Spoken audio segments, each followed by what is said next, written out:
നിങ്ങളുടെ വലിയ സ്വപ്നങ്ങളിൽ തട്ടി വീണ് ഇപ്പോഴും എഴുന്നേൽക്കാതെ നിൽക്കുന്നവരാണോ നിങ്ങൾ?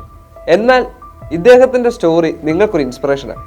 കാരണം CA പോലൊരു വലിയൊരു പരീക്ഷ പാസ്സാകാനാവാതെ അല്ലെങ്കിൽ അത് പഠിക്കാൻ പോലും സാധിക്കാതെ തട്ടി വീണപ്പോൾ അതിൽ നിന്നും പ്രചോദനം ഉൾക്കൊണ്ടുകൊണ്ട് ഇപ്പോൾ വലിയൊരു ഇവന്റ് മാനേജ്മെന്റ് ബിസിനസ് നടത്തുന്ന മുഹമ്മദ് ഇക്ബാലിനെ പറ്റി നിങ്ങൾക്കറിയാമോ? അദ്ദേഹത്തെ പറ്റിയാണ് ഞാൻ ഇന്നത്തെ വീഡിയോ നിങ്ങൾക്ക് പറഞ്ഞു തരുന്നത്. അല്ലെങ്കിലും വലിയ സ്വപ്നങ്ങളെ തട്ടി വീഴുമ്പോൾ നിങ്ങൾക്ക് അതിനേക്കാൾ വലിയ സ്വപ്നം ചേക്കേറാൻ സാധിക്കും എന്ന് പറയുന്നതിന് ഇദ്ദേഹത്തിന്റെ ഉദാഹരണമായിരിക്കും ഏറ്റവും ബെസ്റ്റ്. നമ്മളിപ്പോൾ ഒരു വിവാഹം നടത്തുകയാണെങ്കിൽ ഇപ്പോൾ അത് ആഘോഷമാക്കാൻ എല്ലാവർക്കും ഭയങ്കര താല്പര്യമാണ്. അത് ചെറിയ ആഘോഷമായാലും വലിയ ആഘോഷമായാണെങ്കിലും നിങ്ങൾ എപ്പോഴും ചെന്നെത്തുന്നത് ഇവന്റ് മാനേജ്മെന്റിന്റെ അടുത്തായിരിക്കും. അങ്ങനെ ഒരു ഇവന്റ് മാനേജ്മെന്റ് ആണ് CA സ്വപ്നം തട്ടി വീണപ്പോൾ ഈ യുവാവിന് പ്രചോദനമായത്. ഡ്രീം മേക്കേഴ്സ് എന്ന് പറയുന്ന ഒരു വലിയ ഇവന്റ് മാനേജ്മെന്റ് ഗ്രൂപ്പിന്റെ സംരംഭകനാണ് വെറും 24 വയസ്സുള്ള CA സ്വപ്നം അവസാനിപ്പിച്ച മുഹമ്മദ് ഇക്ബാൽ. ഇപ്പോൾ 3 പ്രശസ്ത സംരംഭത്തിന്റെ സംരംഭകൻ കൂടിയാണ്. Dream makers events, dream makers academy, dream makers technology എന്നിങ്ങനെയുള്ള 3 സംരംഭത്തിന്റെ സ്ഥാപകനായിട്ട് ഈ 24 വയസ്സുകാരൻ ഉയർന്നു വന്നിരിക്കുകയാണ്. ചെറിയ സ്വപ്നങ്ങളെ തട്ടി വീണപ്പോൾ അവൻ അവിടെ തന്നെ കിടന്നിരുന്നെങ്കിൽ ഒരുപക്ഷെ ഇന്ന് ഈ 24 വയസ്സിൽ അവൻ ഇത്തരത്തിലുള്ള ഒരു മഹാനാവില്ല.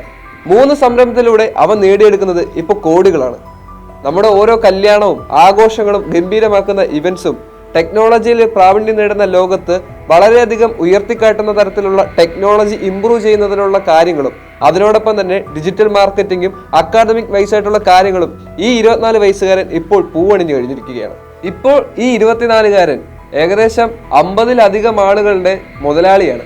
അതായത് 50-ലധികം ആളുകൾക്ക് ഇദ്ദേഹം ഇപ്പോൾ ജോലി കൊടുക്കുന്നുണ്ട്. മാത്രമല്ല വെറും 18-ാമത്തെ വയസ്സിലാണ് ഇദ്ദേഹം ഈ ഒരു സ്റ്റാർട്ടപ്പുകൾ സ്റ്റാർട്ട് ചെയ്തത്.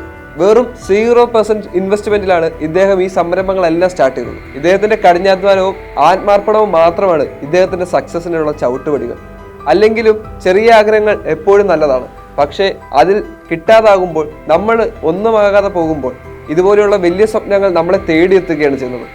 CA പോലുള്ള ഒരു വലിയ സ്വപ്നം സാക്ഷാത്കരിക്കാൻ പാടുപെട്ടിരുന്ന ഈ വിദ്യാർത്ഥി 18-ാം വയസ്സിലാണ് ഇത്തരത്തിലുള്ള 3 സംരംഭം സ്റ്റാർട്ട് ചെയ്യുന്നത്. ഇപ്പോൾ കോടികളുടെ വരുമാനം സ്വന്തമാക്കുന്ന ബിസിനസ് മുതലാളിയാണ് ഇദ്ദേഹം. അതുപോലെ തന്നെ നിരവധി CA ഉദ്യോഗസ്ഥർക്ക് ഇദ്ദേഹം ജോലി കൊടുക്കുകയാണ്. CA സ്വപ്നം പാളിപ്പോയപ്പോൾ അദ്ദേഹം ഡിജിറ്റൽ മാർക്കറ്റിംഗ് പഠിക്കാൻ എന്ന ലക്ഷ്യത്തോടെ കൊച്ചിയും കോഴിക്കോടൊക്കെ ഒന്ന് അന്വേഷിച്ചു. എന്നാൽ ആ സമയത്തൊന്നും അത്രയ്ക്ക് വലിയ പ്രാവീണ്യം നിറഞ്ഞ വിദ്യാഭ്യാസ സംരംഭങ്ങളൊന്നും ഈ ഒരു പറയുന്ന സ്ഥലങ്ങളിലൊന്നും തന്നെ ഇല്ല. അതേ തുടർന്ന് അദ്ദേഹം വേറെ പല വഴിയിലൂടെയും ഡിജിറ്റൽ മാർക്കറ്റിനെ പറ്റി പഠിക്കുകയും അതുവഴി സ്വന്തം നാട്ടിൽ തന്നെ അദ്ദേഹത്തിന് ഡിജിറ്റൽ മാർക്കറ്റിംഗ് പഠിപ്പിക്കാനുള്ള ഒരു സംരംഭം തുടങ്ങുകയും ചെയ്തു. അങ്ങനെയാണ് ഡ്രീം മേക്കേഴ്സ് അക്കാദമി എന്ന സ്ഥാപനം അദ്ദേഹം ആദ്യമായി സ്റ്റാർട്ട് ചെയ്തത്. അതിൽ തുടർന്ന് നിരവധിയായ ഇവന്റ് മാനേജ്മെന്റുകളും അതോടൊപ്പം തന്നെ ടെക്നോളജി ഇംപ്രൂവ് ചെയ്യുന്ന കാര്യങ്ങളും അദ്ദേഹം പ്രാവീണ്യം നേടി. അതിലൂടെയാണ് ഇത്തരത്തിലുള്ള 3 സംരംഭത്തിന് അദ്ദേഹം തുടക്കം കുറിക്കുന്നത്. അങ്ങനെ കൊല്ലത്ത് ആദ്യമായിട്ട് ഒരു ഡിജിറ്റൽ മാർക്കറ്റിംഗ് അക്കാദമി അദ്ദേഹം തുടങ്ങി വെച്ചു വെറും 18 വയസ്സുള്ളപ്പോൾ. ഇത്തരത്തിൽ സംരംഭകൻ മാത്രമല്ല ഒരുപാട് വിദ്യാർത്ഥികൾക്ക് ജോലി നൽകാനുള്ള അവസരം കൂടിയാണ് ഡ്രീം മേക്കേഴ്സ് അക്കാദമി പ്രൊവൈഡ് ചെയ്യുന്നത്. കാരണം അവിടെ പഠിച്ചുകൊണ്ട് വർക്ക് ചെയ്യാനും പഠിച്ചു കഴിഞ്ഞവർക്ക് തന്നെ അവിടെ ജോലി കൊടുക്കുന്നതിനുള്ള നിരവധി പദ്ധതികൾ അദ്ദേഹം അവിടെ വിഭാവനം ചെയ്തിട്ടുണ്ട്. മാത്രമല്ല ഇത്തരത്തിൽ ഡിജിറ്റൽ മാർക്കറ്റിംഗ് പഠിച്ചതുകൊണ്ട് തന്നെ അദ്ദേഹത്തിന്റെ തന്നെ മറ്റ് സ്ഥാപനമായ ഡ്രീം മേക്കിംഗ് ഇവന്റ്സിലും ഡ്രീം മേക്കിംഗ് ടെക്നോളജീസിലും ഇവിടുന്ന് തന്നെയുള്ള ഡിജിറ്റൽ മാർക്കറ്റേഴ്സിന് ജോലി നൽകാൻ ശ്രമിക്കുന്നുണ്ട്. അതുകൊണ്ട് തന്നെ ഇവിടുന്ന് പഠിച്ചിറങ്ങുന്ന നിരവധി ആളുകൾക്ക് അവിടെ തന്നെ ജോലി ചെയ്യാനുള്ള സാധ്യതകൾ ഏറെയാണ്.